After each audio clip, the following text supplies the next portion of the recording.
নমস্কার বন্ধুরা, আমি সোমা হ্যাপি ফ্যামিলির পক্ষ থেকে আপনাদের সকলকে স্বাগত।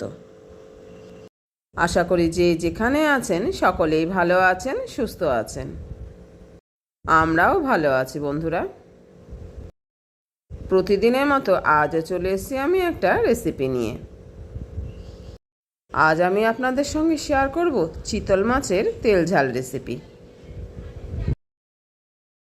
আপনারা হয়তো এই মাছটা অনেকেই অনেক রকমভাবে রান্না করে খেয়ে থাকেন, তবে আজ আমি কিভাবে রান্না করলাম সেটাই আপনাদের সঙ্গে আজকে শেয়ার করব।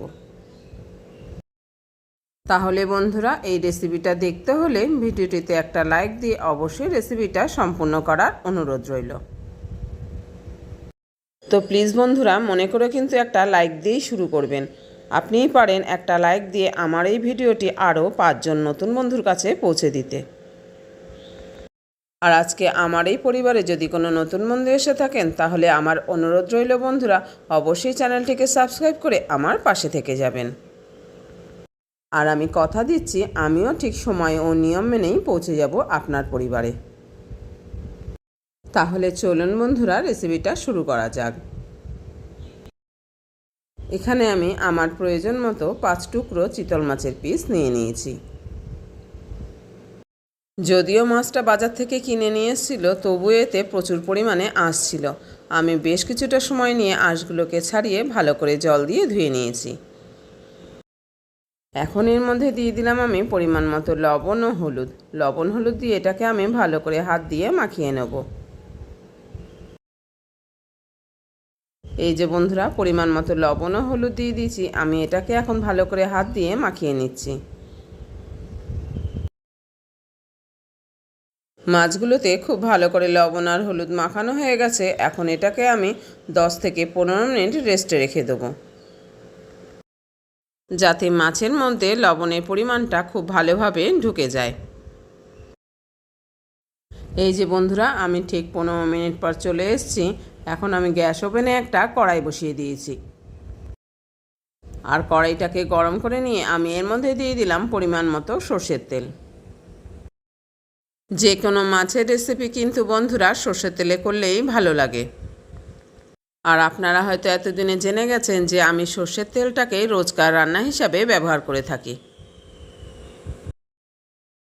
এখন তেলটা আমার কড়াইতে গরম হয়ে গেছে। এবার আমি একটা একটা করে মাছের টুকরো গরম তেলের উপরে দিয়ে দিলাম।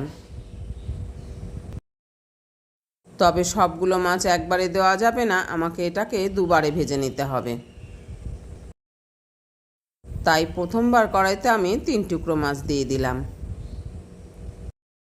মাছগুলোকে এখন আমি এপিট ওপিট করে খুব ভালো করে ভেজে নেব। তবে খুব কড়া করে ভাজবো না, খুব কড়া ভাজা মাছ আমাদের বাড়ির কেউই পছন্দ করে না। মাছগুলো এক পিঠ ভাজা হয়ে গেছে। এখন আমি মাছগুলোকে আবার উল্টে দিলাম। আমার কিন্তু মাছগুলোর এখন 2 পিঠ খুব ভালো করে ভাজা হয়ে গেছে। এবার আমি মাছগুলোকে একটা একটা করে অন্য পাত্রে তুলে নিলাম। এই যে বন্ধুরা, আমি মাছগুলোকে একটা একটা করে অন্য পাত্রে তুলে নিয়েছি।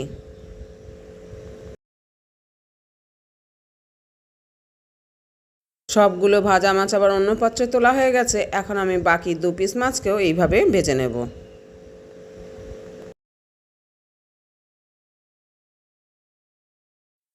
আমি কিন্তু বাকি 2 পিস মাছকেও কড়াইতে দিয়ে দিলাম। ঠিক একইভাবে আমি এপিট ওপিট করে এগুলোকেও ভেজে নেব।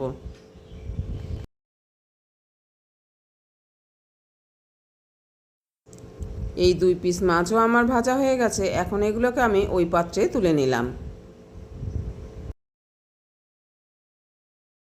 দেখুন বন্ধুরা, আমার কিন্তু সব কটা মাছই ভাজা হয়ে গেছে।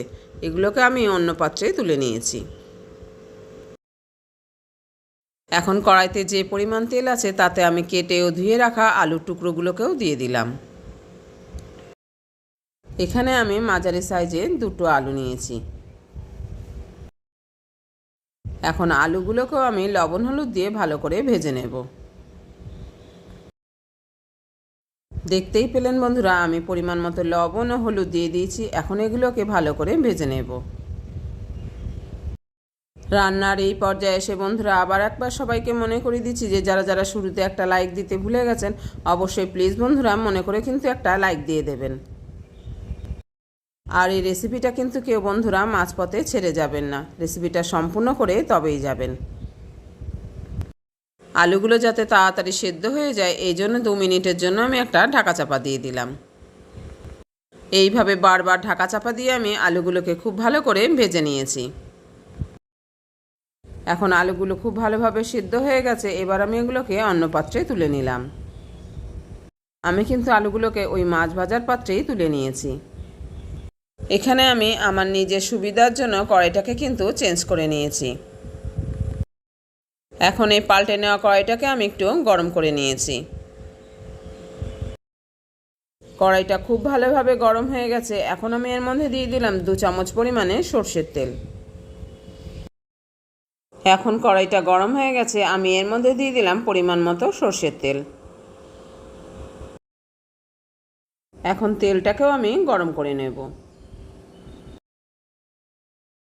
এই যে বন্ধুরা, তেলটা গরম হয়ে গেছে, তেল থেকে এখন ধোঁয়া উঠছে। এখন আমি এর মধ্যে দিয়ে দিলাম 1/2 চামচ মতো সাদা জিরে ও 2টো শুকনো লঙ্কা। সাদা জিরে ও শুকনো লঙ্কার কালারটা একটু চেঞ্জ হয়ে গেলে আর যখন এর থেকে সুন্দর গন্ধ বেরোলো তখন আমি এর মধ্যে দিয়ে দিলাম আগে থেকে করে রাখা আদা, পেঁয়াজ, রসুন ও কাঁচা লঙ্কার পেস্ট। তবে আপনারা তো জানেন বন্ধুরা, এই পেস্টটি কিন্তু আমি প্রতিদিন বানাই না, যেদিন বানাই একটু বেশি পরিমাণেই বানাই যাতে আরও 2 দিন আমার রান্নার কাজে সুবিধা হয়। এখন আমি এই আগে থেকে করে রাখা পেস্টটি আমি দিয়ে দিলাম কড়াইতে। এখানে এই আদা, পেঁয়াজ, রসুনের পেস্টটি 4 চামচের 4 চামচ আছে। এখন এটাকে তেলের সঙ্গে ভালো করে ভেজে নিতে হবে।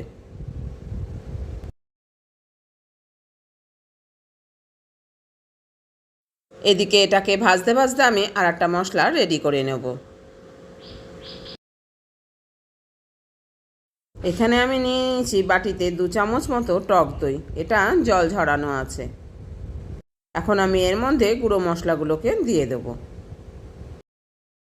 এই যে বন্ধুরা, এখানে আমি 1 চামচ করে ধনের গুঁড়ো, জিরের গুঁড়ো ও ঝাল লঙ্কার গুঁড়ো দিয়েছি আর দিয়েছি সামান্য পরিমাণে হলুদ। এখন সবগুলোকে একসঙ্গে খুব ভালো করে ফেটিয়ে নিতে হবে। এর জন্য আমি এর মধ্যে দিয়ে দিলাম সামান্য পরিমাণে জল। খুব সামান্য পরিমাণে জল দিয়ে এটাকে আবার ভালো করে ফেটিয়ে নিলাম। এদিকে এই পেঁয়াজ, আদা, রসুনটাও খুব ভালো করে ভাজা হয়ে গেছে। এবার আমি এর মধ্যে দিয়ে দিলাম এই ফেটানো মশলাটাকে।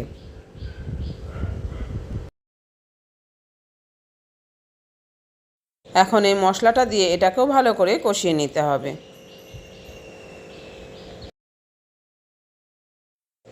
একটু সময় নিয়ে ভালো করে নেড়েচেড়ে মশলাটা কিন্তু ভালো করে কষিয়ে নিতে হবে। আর মশলাটা ভালো করে কষানো না হলে কিন্তু এর টেস্টও উঠবে না। আর মশলা থেকে যখন কাঁচা গন্ধটা চলে যাবে আর এই গা থেকে যখন তেলও ছেড়ে দেবে তখন আমি দিয়ে দিলাম এর মধ্যে আগে থেকে করে রেখেছি আমি এখানে কাজু ও চারমগজের পেস্ট। এখানে আমি 8 থেকে 10টা কাজু নিয়েছি আর নিয়েছি 2 চামচ চারমগজ। তবে পুরো পেস্টটি আমার দরকার নেই, এখান থেকে হাফ আমি দিয়ে দিলাম আর অর্ধেকটা রেখে দিলাম পরের রেসিপির জন্য। এখন এটাকেও ভালো করে ওর সাথে কষিয়ে নিতে হবে। তবে এখানে যেহেতু কাজু দেওয়া আছে তো খেয়াল রাখতে হবে এটা যেন কড়াইয়ের নিচে লেগে না যায়। একটু সময় নিয়ে এটাকেও ভালো করে আমি কষিয়ে নিলাম।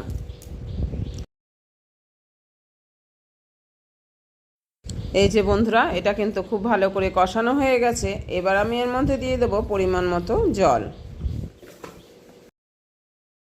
প্রথমে আমি এখানে মিক্সি জারটা দিয়ে জল দিয়ে দিলাম।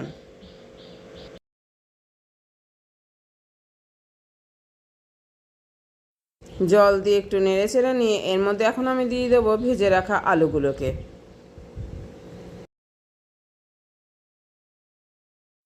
এই যে বন্ধুরা, আমি কিন্তু অফ ক্যামেরায় ভেজে রাখা আলুগুলোকে এর মধ্যে দিয়ে দিয়েছি। ভেজে রাখা আলুগুলোকে দেওয়ার পর আমি এর মধ্যে দিয়ে দিলাম পরিমাণ মতো উষ্ণ গরম জল। এই যে বন্ধুরা, আমি পরিমাণ মতো উষ্ণ গরম জল এখন দিয়ে দিলাম। আমি কিন্তু রান্নায় সবসময় বন্ধুরা উষ্ণ গরম জলের ব্যবহার করে থাকি। পরিমাণ মতো জল দিয়ে দিয়েছি। এখন আমি দিয়ে দেবো এর মধ্যে ভেজে রাখা মাছগুলোকে। আপনারা রেসিপিতে যে যেরকম গ্রেভি রাখবেন সেইভাবেই কিন্তু জলের ব্যবহার করবেন। এই যে বন্ধুরা, আমি কিন্তু ভেজে রাখা মাছগুলোকে দিয়ে দিলাম এখন ঝোলের মধ্যে।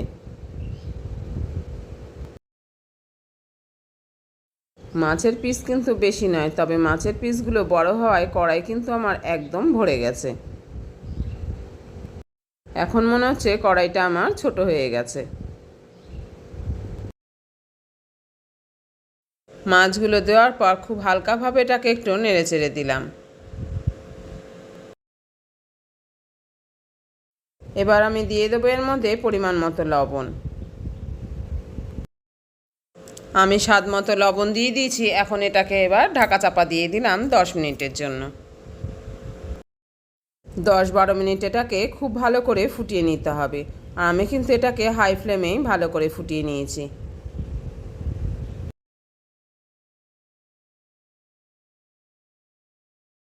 ফিরে এলাম 10-12 মিনিট পর। 10-12 মিনিট পর এসে আমি কড়াইয়ের ঢাকাটাকে আবারও খুলে নিলাম। আর ততক্ষণ এটা কিন্তু খুব ভালো করে ফুটে গেছে। এখন আমি আবারও এর লবণের পরিমাণটা একটু চেক করে নিলাম। লবণ ঠিক থাকায় আমার আর আলাদাভাবে দেওয়ার প্রয়োজন হলো না। এদিকে আলুগুলোও কিন্তু খুব ভালোভাবে সিদ্ধ হয়ে গেছে। আজকে আমার চিতল মাছের তেল ঝাল কিন্তু প্রায় রেডি বন্ধুরা। আপনারা চাইলে এখানে সামান্য গরম মশলা ব্যবহার করতে পারেন, তবে আজকে আমি এখানে আর কিছুই দেব না। এখন গ্যাস ওভেনটাকে অফ করে দিয়ে আমি 5 মিনিট এটাকে রেস্টে রেখে দেবো ঢাকা চাপা দিয়ে। তারপর এটা পরিবেশনের জন্য রেডি।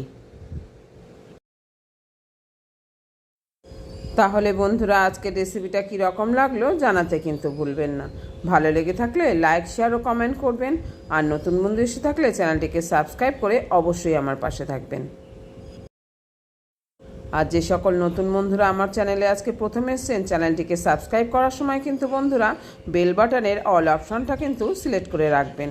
তাহলে যখনই কোনো আমি নতুন ভিডিও আপলোড করব, সঙ্গে সঙ্গে তার নোটিফিকেশান আপনি পেয়ে যাবেন। আর আপনি আপনার সময় মতো সেটাকে দেখে নিতে পারবেন। তো এখন আমি সবার জন্য মাছগুলোকে সার্ভিং প্লেটে নামিয়ে নিচ্ছি। আজ তবে এই পর্যন্ত বন্ধুরা, দেখা হচ্ছে পরের ভিডিওতে অন্য কোনো রেসিপি নিয়ে। আপনারা ভালো থাকবেন, সুস্থ থাকবেন আর এইভাবেই আমার সঙ্গে থাকবেন। আর আজকের এই রেসিপিটা পছন্দ হয়ে থাকলে ছোট্ট একটা লাইক দিয়ে অবশ্যই ছোট্ট করে একটা কমেন্ট করবেন। আপনাদের কমেন্টগুলো পড়তে কিন্তু আমার বেশ লাগে। আমি এই প্ল্যাটফর্মে এসে আমার অনেক ভালো ভালো বন্ধু পেয়েছি যারা আমার শুভাকাঙ্ক্ষী। সেই সকল বন্ধুদের জন্য আমার রইল আন্তরিক ভালোবাসা ও শ্রদ্ধা। তো আজ চলি বন্ধু, দেখা হচ্ছে পরের ভিডিওতে অন্য কোনো রেসিপি নিয়ে। এত সময় ধৈর্য সহকারে যে সকল বন্ধুরা রয়েছেন তাদের অসংখ্য ধন্যবাদ। আপনারা ভালো থাকবেন, সুস্থ থাকবেন।